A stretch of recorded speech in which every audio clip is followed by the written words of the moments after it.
Everyone, আমার চ্যানেলে নতুন একটি ভিডিওতে তোমাদের সবাইকে অনেক অনেক ওয়েলকাম। আশা করি তোমরা সবাই খুব ভালো আছো। আজকে আমি তোমাদের সাথে শেয়ার করব একটি বোতল আর্টের ভিডিও। এই বোতলটি কিন্তু এরকম অবস্থায় ছিল। বোতলটি দু জায়গায় ড্যামেজ ছিল, আর নিচে ড্যামেজ হওয়ার জন্য এটি প্রপারলি দাঁড়াতে পারতো না। তার জন্য আমি শীতে একদমই এটা ইউজ করতে পারছিলাম না। যে কোনো ড্যামেজকে ক্লে দিয়ে সুন্দর রূপ দেওয়া যায়, এটা আমি দেখেছি অনেক ভিডিওতে। তো সেই ভাবনা দিয়েই আমিও ভাবলাম যে নিচের ড্যামেজটা ঠিক করে বোতলটাকে দাঁড় করাবো, আর উপরের ড্যামেজটা দিয়ে এমন একটা কিছু করব যে সেখানে গর্ত ছিল বোঝাই যাবে না। যেমন ভাবনা তেমন কাজ, ক্লে নিয়ে এলাম। জীবনে এই প্রথম আমি ক্লে ইউজ করছি। কীভাবে করতে হয় তেমন কোনো আইডিয়া ছিল না। কেকটা খুলে দেখলাম ভিতরে দু রকমের মেটেরিয়ালস থাকে, সে দুটোকে একসাথে মিক্সড করে নিতে হয়, আর তার জন্য কিছুটা পাউডার ইউজ করতে হয় যাতে ভালো করে একটা মণ্ড তৈরি হয়। এই মণ্ডগুলি দিয়ে প্রথমেই লম্বা লম্বা করে গাছপালা বানাতে শুরু করলাম। বাকি কিছু ক্লে নিয়ে আমি গোল পাকিয়ে একটা ফুলের পাপড়ি দেওয়ার চেষ্টা করছি। প্রথমে আমার লক্ষ্য ছিল উপরের ড্যামেজ জায়গাটাকে ক্লিয়ার করা। যেহেতু ওখানে একটা বড় গর্ত হয়েছিল, সেটা একটা ফুলের রূপ দিয়ে আমি ঢেকে দেওয়ার চেষ্টা করলাম। 3 পাপড়ি করে দুটো ফুল তৈরি করলাম। এবার আমি নিচের যে অংশটা আমার গর্ত ছিল সেটা ফিল আপ করার চেষ্টা করলাম।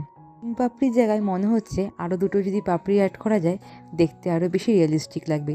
তো সেই মতন আমিও আবার মণ্ড তৈরি করে হাতের সাথে একটু চ্যাপ্টা করে নিয়ে একটু পাপড়ি বানিয়ে নিলাম, আর গ্লুর সাথে আটকে দিলাম। ফুলের জায়গায় 3টে ফুল করলাম, একটা ছোট কড়ি ফুল, সাথে কিছু লতা পাতা দেওয়ার চেষ্টা করলাম। এই লম্বা করে কেটে নিয়ে চ্যাপ্টা করে নিজের পছন্দ মতন দিয়ে ভরাট করলাম জায়গাটা। 2 দিন পুরোপুরি ঘরের টেম্পারেচারে শুকোনোর পরে আমি হোয়াইট কালারের একটি ফেব্রিক দিয়ে কালার করলাম, বা আপনারা প্রাইমারও ইউজ করতে পারেন। প্রাইমার বা হোয়াইট কালারের ফেব্রিকটা একটি তুলির সাহায্যে সব জায়গায় ভরাট করার চেষ্টা করছি, যাতে কোনো জায়গাটা ফাঁক না থাকে। এই কালারটা করার একটাই উদ্দেশ্য, যাতে এর উপরে আমি যে কালারই করি না কেন সেটা যাতে খুব সুন্দর করে ফুটে ওঠে, বা পরবর্তী রঙটা যাতে খুব সুন্দর করে ধরে এর উপরে। প্রাইমার ইউজ করার পরে বা হোয়াইট কালারের বেস কালারটা দেওয়ার পরে আমি এর মধ্যে আমার পছন্দ মতন কালার দিয়ে ফিল করা শুরু করলাম। এটা কালার করতে করতে আমার এটাই মনে হচ্ছিল, আমরা একটু ভালোবাসা ও একটু যত্ন নিলে যে কোনো ক্ষতস্থান বা ভাঙা জায়গাও কিন্তু খুব সুন্দর ভরাট করে সুন্দর রূপ দিতে পারি। শুধু বস্তু বিশেষে না, আমাদের জীবনেও কিন্তু এমনটাই হয়ে থাকে। যে কোনো দুঃখে বা গভীর ক্ষত তৈরি হলে আমাদের সেই প্রিয় মানুষটি যদি সেখানে মলমের প্রলেপ দিয়ে দেয়, সেই জায়গাটা কিন্তু আস্তে আস্তে সেরে ওঠে। এই বোতলটি গত শীতে কিনেছিলাম, আর কদিন ইউজ করার পরেই এটা পড়ে গিয়ে এই অবস্থা হয়ে যায়। তারপর গরমে আর ইউজ করা হয়নি। এই শীতে বের করতে গিয়ে দেখি এটি আর দাঁড়াচ্ছে না। কিন্তু এখন মনে হচ্ছে এটা পড়ে গিয়ে ভালোই হয়েছে, এটার একটা খুব সুন্দর আমি রূপ দিতে পেরেছি। ক্লে আমি ফার্স্ট টাইম ইউজ করছি, তাই আমার জানা ছিল না ক্লে যে শুকিয়ে গেলে এতটা শক্ত হয়ে যায়, বা ক্লে জিনিসপত্র এতটা শক্ত হয়ে থাকে। আমি এই শীতে পুরো এটা ইউজ করেছি, প্রচুর গরম জল পড়েছে, কিন্তু বিন্দুমাত্র এর কোনো কালার ফেড হয়নি, আর কোনো রকম এটা খুলে আসেনি। ইচ্ছে রইল আরও নতুন নতুন ক্লে দিয়ে কাজ করার, আর তোমরাও করে দেখো একবার।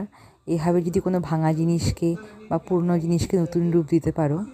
আমার সবথেকে বেস্ট লেগেছে এই ফুলের পাপড়িটা করতে, এত সুন্দর হয়েছে, আর মনেই হচ্ছে না যে আমি প্রথমবার করছি। আর এটা শুকানোর পরে আমি খুব ভয়ে ছিলাম যে এই বুঝি ভেঙে যাবে হাতের চাপ লেগে, কিন্তু না, এটা এতদিন টানা আমি ইউজ করছি, যেমন ছিল তেমনই রয়েছে। তোমরা যদি ক্লে দিয়ে কিছু বানিয়ে থাকো অবশ্যই আমাকে কমেন্ট করে জানাবে, আমিও ইন্সপায়ার হব তোমাদের থেকে। জলের বোতলে নবরূপ দিয়ে আমার এই বোতল আর্টটি তোমাদের কেমন লাগলো অবশ্যই আমাকে কমেন্ট করে জানাবে। তোমাদের ভালোবাসায় আমি আপ্লুত। এর মতন এখানেই বিদায়, ভালো থেকে তোমরা, গুড বাই।